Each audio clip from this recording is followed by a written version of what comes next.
अब आते हैं आज की कहानी के ऊपर।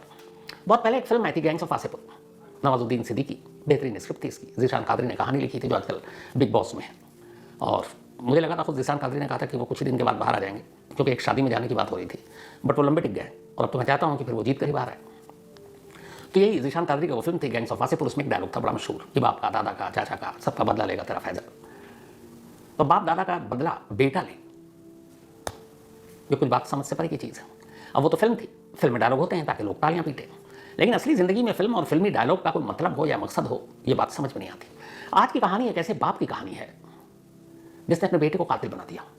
आमतौर पर कहते हैं कि माँ बाप एक बच्चे के लिए सबसे बेस्ट टीचर होते हैं, सबसे बेस्ट गुरु होते हैं, क्योंकि बच्चा जो कुछ सीखता है, चाहे वो चलना हो, पहली बार बोलना हो, पहली बार हंसना रोना हो, वो सब माँ बाप की आगोश में और गोद में और घरों में ही होता है। तो माँ बाप से बेहतर कोई गुरु या टीचर या उस्ताद हो नहीं सकता। लेकिन अगर कोई माँ बाप या बाप अपने ही बच्चे को, अपने ही बेटे को एक कातिल के तौर पर ट्रेनिंग दे, तैयार करे, पूरे 9 साल तक इंतजार करे कि उसका बेटा बड़ा हो और फिर उसके हाथों से वो अपना बदला पूरा करे, अपने बेटे के हाथों से कत्ल कराए। और कमाल का कि शातिरपना ये कि वो बाप दिन भी गिन रहा है कि उसका बेटा कब 18 साल का होगा, कब बालिग होगा, और बालिग होने से सिर्फ एक दिन पहले, 24 घंटे पहले ही उसके हाथों से कत्ल करवाना है। क्यों? क्योंकि अगर बालिग होने से एक दिन पहले उसके हाथों से खून हो जाता है तो हमारे कानून के हिसाब से फिर वो जुवेनाइल कोर्ट का मामला होगा, यानी उसको बड़ों की जेल में नहीं भेजा जाएगा, नहीं बड़े जैसा मुकदमा चलेगा। तो बच्चों के हाथों होने वाले जुर्म के हिसाब से मुकदमा होगा जिसमें मैक्सिमम पनिशमेंट या सजा सिर्फ 3 साल है। तो पूरे 9 साल तक एक बाप बदले की आग में झुलसता रहा और इंतजार करता रहा कि उसका बेटा कब बालिग होने की दहलीज पर खड़ा हो। और फिर जैसे ही वो दिन आता है, सचमुच वो बेटा अपने बाप का बदला लेता है, एक कत्ल करके। ये कहानी दिल्ली की है। दिल्ली में एक प्रॉपर्टी डीलर नाम खुशीराम की अपनी जिंदगी ठीक ठाक चल रही थी, परिवार में एक बेटा, सब कुछ ठीक था। लेकिन प्रॉपर्टी का धंधा ही ऐसा होता है जिसमें दुश्मनी भी बहुत होती है।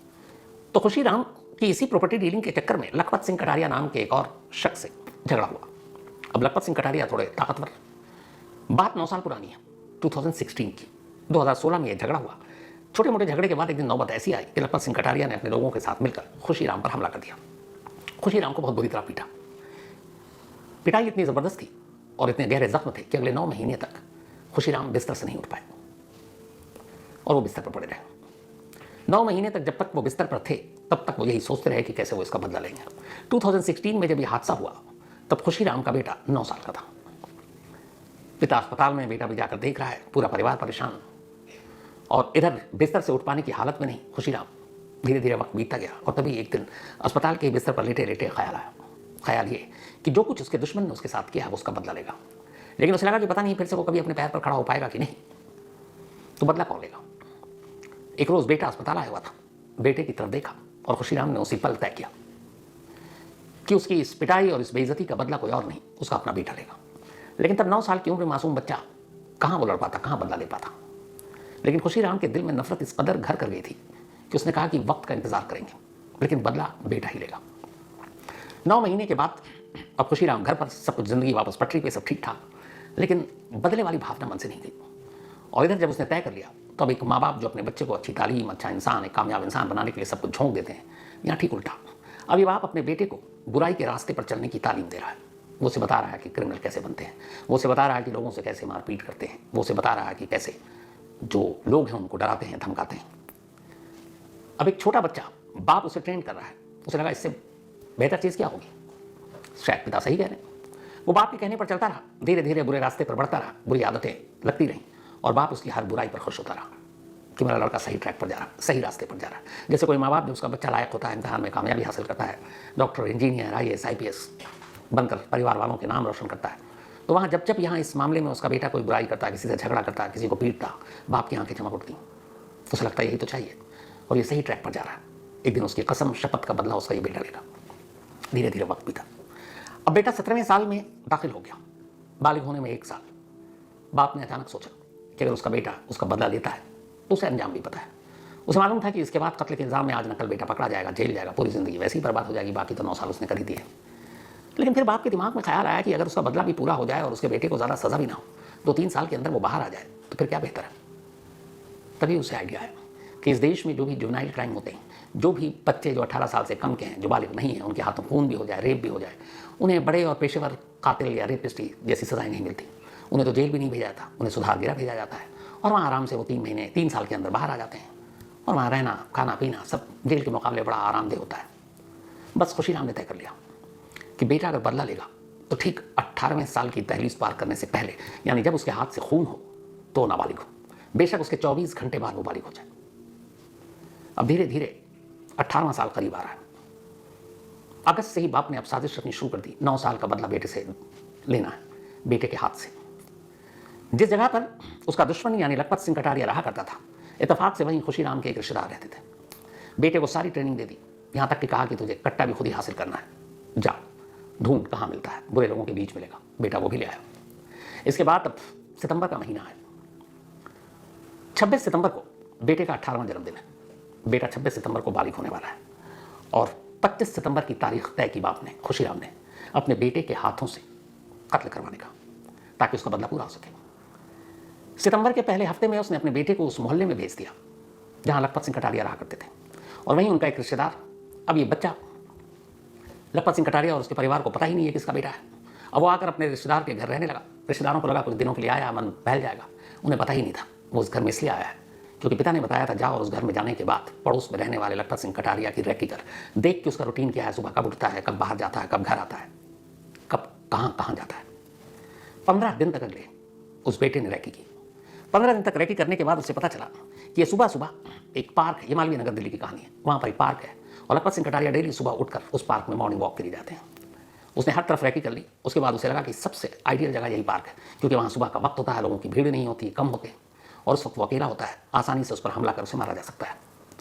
15 दिन की रैकी के बाद बेटा अब अपने बाप से मीटिंग करता है और ये तय होता है कि अब 25 सितंबर इस मौत की तारीख होगी। प्लान के तहत अब बेटा, बाप ने चूंकि पहले ही ट्रेन कर रखा था, देसी कट्टा भी लिया है। इसके बाद 25 सितंबर की सुबह इधर बाप को यह भी है कि अपना बदला पूरा होते हुए देखना है, उसे लखपत सिंह कटारिया को मरते हुए देखना है और अपने बेटे के हाथों से मरते हुए देखना, क्योंकि बदला बेटे के हाथ से दिलवाना था। 25 सितंबर की सुबह खुशीराम अपने बेटे को मोटरसाइकिल पर लेकर, बेटा ही मोटरसाइकिल चला रहा है, उस पार्क के करीब पहुंचता है। 15 दिन की रैकी थी, टाइमिंग बिल्कुल परफेक्ट। लखपत सिंह कटारिया आने वाले खतरे से अनजान सुबह उठते हैं और उस पार्क में मॉर्निंग वॉक के लिए पहुंच जाते हैं। दोनों बाप बेटा पार्क के बाहर मोटरसाइकिल को रोकते हैं और इसके बाद पार्क के अंदर दाखिल होते हैं। अंदर जाने के बाद सबसे पहले वो उसे डंडे और बाकी चीज़ों से बुरी तरह पीटते हैं, क्योंकि खुशीराम की भी पिटाई की गई थी। वो चाहता था कि गोली मारने से पहले वो भी अपने दुश्मन को डर से चीखता हुआ देखे। तो पहले उसकी अंधाधुंध पिटाई की, सुबह का वक्त लोग थे नहीं, और जब पिटाई से मन भर गया तब फिर उसी कट्टे से लखपत सिंह कटारिया को गोली मारते। गोली मारने के बाद दोनों बाप बेटे उनकी मोटरसाइकिल से वहाँ से निकल जाते हैं। थोड़ी देर के बाद पार्क में कुछ लोगों की नज़र पड़ती है, बात पुलिस तक पहुँचती है, पुलिस अब छानबीन करती है, लेकिन किसी को कुछ पता नहीं। उधर घर वालों को भी समझ में नहीं आ रहा है, क्योंकि अगर दुश्मनी की बात की जाए तो 9 साल पुरानी दुश्मनी थी, वो भी भूल गए कि शायद खुशीराम भी भूल चुका है। अब पुलिस के सामने दिक्कत थी कातिल को ढूंढना। पुलिस ने आसपास के तमाम सीसीटीवी कैमरों को खंगालना शुरू किया। 650 से ज़्यादा सीसीटीवी कैमरों को खंगाला गया। उन्हीं कैमरों में वो मोटरसाइकिल भी नजर आई। मोटरसाइकिल के जरिए पता चला कि ये खुशीराम से जाकर इसका कनेक्शन जुड़ता है। खुशीराम के मोबाइल पर कॉल किया गया, वो स्विच ऑफ। पुलिस को और शक हुआ। इस दौरान बाप बेटे में यह तय हुआ था कि इस कत्ल के बाद दोनों दिल्ली के बाहर अलग अलग जाएंगे। सबसे पहले खैर पुलिस मोबाइल के जरिए और फिर परिवार वालों से बातचीत कर उस नाबालिग बेटे तक पहुंचती है, उसे उठाकर लाती है। बेटे की गिरफ्तारी की खबर खुशीराम को मिलती है। इसके बाद खुशीराम भी पुलिस के हत्थे चढ़ जाता है। अब दोनों को गिरफ्तार कर लाया जाता है। इसके बाद उन दोनों से पूछताछ की जाती है, और जब पूछताछ की जाती है तब ये बदले की वो कहानी पुलिस वालों को सुनने की मिलती है कि पुलिस वाले बाप का ही चेहरा देखते रह गए कि ये कैसा बाप है जिसने अपने अंधे बदले की आग में अपने बच्चे को झोंक दिया। 9 साल की उम्र क्या होती है, उस बच्चे के दिमाग में जितनी आप अच्छी बातें डालें उतनी अच्छी चीज़ें सीखेगा, बुरी बातें डालें उससे खतरनाक और कुछ नहीं होगा। अपने बदले के लिए एक बाप ने अपने बेटे का भविष्य बर्बाद कर दिया। बेशक माइनर था जब उसने कत्ल किया, सिर्फ 24 घंटे का, लेकिन 3 साल बाद अगर माइनर के हिसाब से उस पर मुकदमा चला और 3 साल से ज़्यादा वो फिर बाल सुधार गृह में रहेगा नहीं, वापस आएगा, तब 18-3-21 का होगा। लेकिन क्या ये इंसिडेंट बाकी की तमाम उम्र उसे जीने देंगे, या उसके रिश्तेदार, उसके दोस्त, उसके पड़ोसी उसके साथ अब उसी तरह का बर्ताव करेंगे जो 25 सितंबर से पहले कर रहे थे? शायद नहीं। और क्या पता अगर ये पूरी चीज़ें अदालत में ढंग से रखी गई कि एक कत्ल जिसकी साजिश 9 साल से रची जा रही थी और उसमें एक बच्चा अपनी कच्ची उम्र से पक्की उम्र की तरफ बढ़ता जा रहा और इसी मकसद और इंटेंशन के तहत, तो शायद ये केस फिर जो हो वो बच्चों के हिसाब से ना हो, फिर ये केस एक बड़े के हिसाब से भी मुकदमा चल सकता है। कुछ ऐसी रूलिंग है जिसमें कहा गया कि अगर वो नाबालिग भी हो लेकिन उसका दिमाग उस लेवल का सोच रहा है जो एक शातिर क्रिमिनल सोचता है, तो ऐसी सूरत में, ऐसे सिचुएशन में ऐसे केस को आप बालिग केस के तौर पर भी डील कर सकते हैं। ऐसे कुछ मुकदमे हुए, तो ये दिल्ली पुलिस पर है कि वो किस तरह का इस मामले में केस तैयार करती है। लेकिन अफसोसनाक केस है, इसलिए क्राइम, क्रिमिनल, कत्ल सब कुछ होता है।